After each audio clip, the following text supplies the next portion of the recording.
بسم اللہ الرحمن الرحیم۔ حدیث نبوی صلی اللہ علیہ وآلہ وسلم۔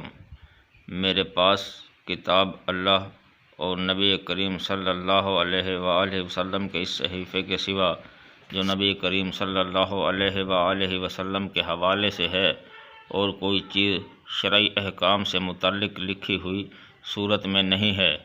اس صحیفہ میں یہ بھی لکھا ہوا ہے کہ حضرت صلی اللہ علیہ وآلہ وسلم نے فرمایا، مدینہ آئر پہاڑی سے لے کر فلاں مقام تک حرم ہے۔ جس نے اس حد میں کوئی بدعت نکالی یا کسی بدعتی کو پناہ دی تو اس پر اللہ اور تمام ملائکہ اور انسانوں کی لعنت ہے۔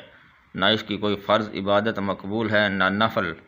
اور آپ صلی اللہ علیہ وآلہ وسلم نے فرمایا کہ تمام مسلمانوں میں سے کسی کا بھی عہد کافی ہے۔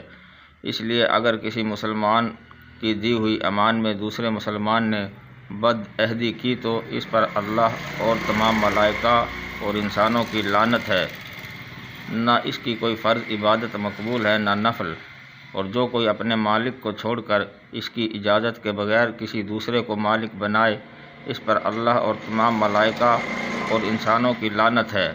نہ اس کی کوئی فرض عبادت مقبول ہے نہ نفل۔ حدیث نمبر 1870، کتاب صحیح بخاری، درجہ صحیح۔ ناظرین کرام، مزید اسلامی ویڈیوز دیکھنے کے لیے ZM اسلامک پوائنٹ چینل کو سبسکرائب کریں اور بیل آئیکن دبائیں۔ شکریہ۔